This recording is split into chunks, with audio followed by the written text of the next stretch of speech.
Southern Command said for the first time in decades, the IDF is fighting in the heart of Gaza City. Israeli Defense Minister Yoav Gallant says Gaza is the biggest terrorist base ever built by man. This entire city is one big terror base. There are kilometers of tunnels underground. They are connected to hospitals, to schools. They are connected to each other. They have communication rooms, ammunition depots, places to sleep in order to serve as bases of terrorism from which the citizens of the State of Israel and IDF soldiers can be harmed. IDF forces have located and destroyed a number of tunnels. They uncovered one tunnel next to this amusement park and another tunnel and weapons depot near a civilian university. The IDF says it proves Hamas uses its civilian population as human shields. $1 billion bipartisan aid package last week, but the Senate has blocked the legislation. Speaker of the House Mike Johnson met with some of the 240 hostage families.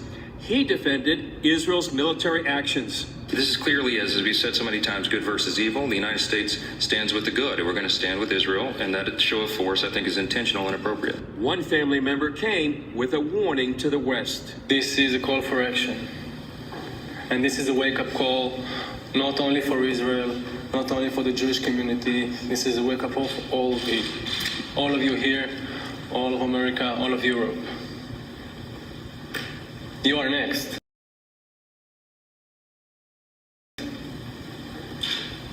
You are next. And we should do everything that we can to stop these atrocities. Chris Mitchell, CBN News.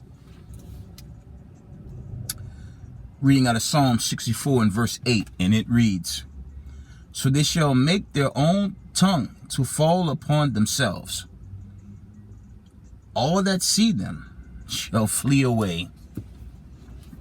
Call Halal Yahweh, Bashem, Hamashiach Yahweh Shai, Ruha Rukakudash. Double honors to mighty men, the elders and the apostles and the community, waking up the lost sheep of the house of Israel in these last days. Peace and blessings to everyone doing this truth and humbleness, sincerity. Again, I'm going to say shalom. Quick article, some precepts, and we're going to wind it down. Okay. Coming out of international source. Give me a minute.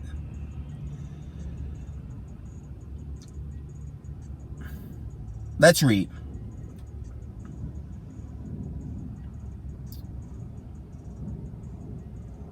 It reads, the United States Senate blocks aid for Israel over Ukraine. Check that out. It says the United States Senate blocks aid for Israel. Slakia. United States Senate blocks aid for Israel over Ukraine. It says Democrats rejected a Republican proposal for separating funding bills.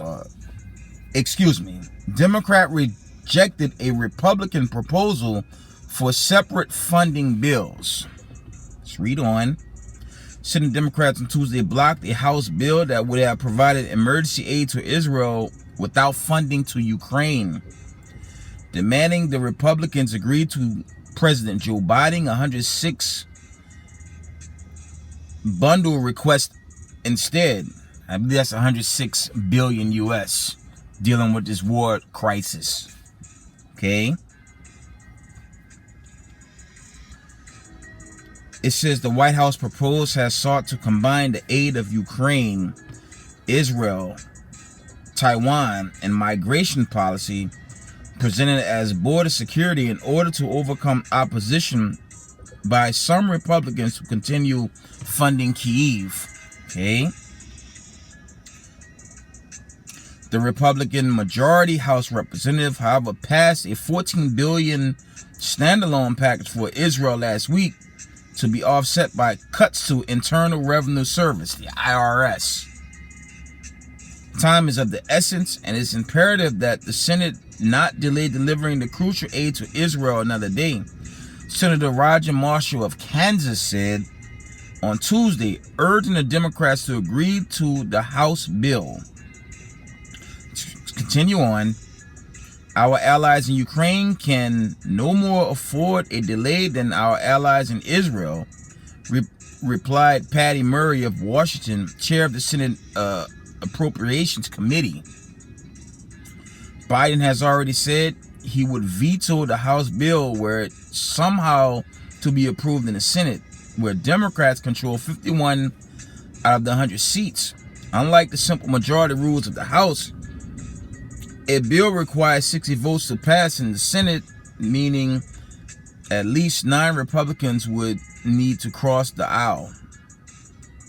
According to the Pentagon, the United States has sent Ukraine over $44 billion in military aid since February 2022, including weapons, equipment, and ammunition.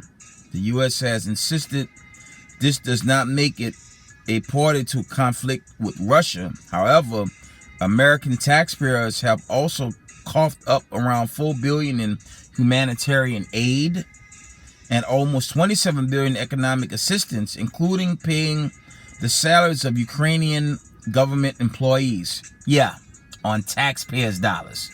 Let's close this out. The secret deal with the White House to fund Ukraine cost the former House Speaker Kevin McCarthy his job in early October, leading a 3-week deadlock in the lower house of Congress. The new Speaker, Louisiana Republican Mike Johnson, has voted against continued funding of Kyiv and expressed support for single-item bills. The Ukraine Security Assistance Initiative, which the Pentagon has used to buy new equipment for Kyiv from the United States military industry, ran out earlier this week. According to the White House, I'm going to read that again. The Ukraine Security Assistance Initiative, which the Pentagon has used to buy new equipment for Kyiv from the U.S. military industry, ran out earlier this week, according to the White House. The Defense Secretary Lloyd Austin has told the Senate that Ukraine will lose the conflict with Russia without continued United States assistance. Let's be real clear, family.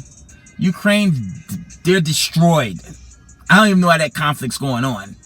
They're just stealing taxpayers' dollar on a war that's 100% one-sided. Okay, last sentence. It says Senate Democrats are reportedly working on their own funding proposal, and hope to introduce it later this week, according to Thomas Reuters. Okay, that's the end of that article. And again, that counteroffensive was a goddamn joke. And America's looking like a goddamn joke with this stuff going on, if y'all know what I'm saying. It's not looking good. From the Ukraine conflict to the current conflict in the Middle East that's dragging all the nations over there. The entire world is pointing fingers at America and little America, if y'all know what I mean. Okay. And it's the Most High bringing the judgment. Okay. A spirit of war. Okay. I believe that's Ecclesiastes 3:8. A time of war, a time of hate. That vibration is on this earth, and it's going to intensify, bringing in the great judgment, the deliverance of the chosen, and the end of the wicked. Right? And get some scriptures, and we're gonna wind it down. Okay. One moment.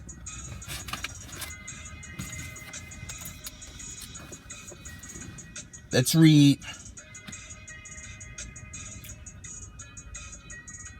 Zechariah 14:13 from the top, the old classic.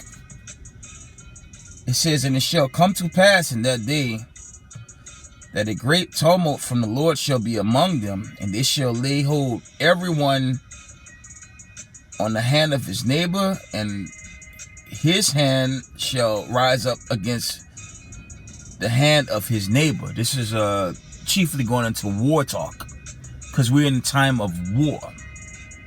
And this one's going to end in nuclear fire. Okay? That's what's going to happen. And America and little America are going to get destroyed in this conflict.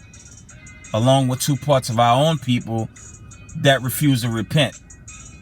But that's the era we in. That's the vibration on the planet. It's a war-like vibration, and it's going to intensify. Let's read on. Let's get the classic. Isaiah 13:11-13. Let's go back to the old classic real quick. It says, "And I will punish the world for their evil and the wicked for their iniquity. And I will cause the arrogancy of the proud to cease, and will lay low the haughtiness of the terrible. I will make man more precious than fine gold, even a man than the golden wedge of Alpha." That's kind of symbolic and parabolic, going to the transformation of Israel. That's what that's dealing with. Let's get to the point. Verse 13. "Therefore I will shake the heavens, and the earth shall remove out of her place, and the wrath of the Lord of hosts in the day of his fierce anger." Okay, and we're seeing that. You know it's bad. They keep surfacing those videos of the children being pulled out the rubble, live children. Okay, and we're gonna get more of that. War is ugly. But you gotta understand, when you read Isaiah 40:17, chiefly, 2 Ezra 6 verse 54 down to 56, these other nations had us in captivity, and these other nations, they had the hand in our fall. Okay, they were confederate against the real Israelites for many generations. So you have to let the Lord do his work. Do grieve for the Israelites in Israel and Hamas. The true Israelites scattered, grieve for them. But for the heathens, they're not really our friends anyways. That's just the harsh truth. And the Most High, roughly paraphrasing, the destroyer of the Gentiles, he coming to destroy a lot of them. Okay, let's read on. Let's read Isaiah 14:9. It says, "Hell from beneath is moved for thee to meet thee at thy coming. It stirred up the dead for thee, even all the chief ones of the earth. It had raised up from their thrones all the kings of the nations." And that's symbolic to this global conflict. So all the kings of the nations, they're alert to what's going on. And everyone's really leaning towards Hamas and not America and little America. And this is, God willing, it's going to reign in the great judgment, if it be of the Most High. The remnant 144, we want to get the hell out of here. And America's going to burn in hellfire. Okay?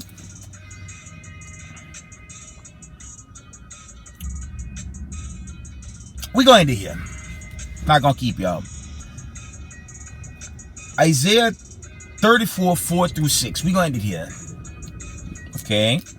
It reads, "And all the hosts of heaven shall be dissolved, and the heavens shall be rolled together as a scroll, and all the hosts shall fall down, as the leaf falleth off the vine, and as falling from the fig tree. For my sword shall be bathed in heaven. Behold, it shall come down upon Idumea, and upon the people of my curse to judgment." That's also a link up with Isaiah 14:20, that wicked seed. There's also Slakia, a Malachi account. The Christians, they'll tell you it's spiritual. Nah, the Most High have it out for Edom. It's Romans the 9th chapter, 9 and 13 chiefly. Hebrews 12 and 16. Okay? Ku Klux Klanmen, the Most High not dealing with that. Caesar Borgia, the Lord not dealing with any of that. He's coming to destroy them emphatically. And it's begun. Let's read on. Isaiah 34 and verse 6. Slakia.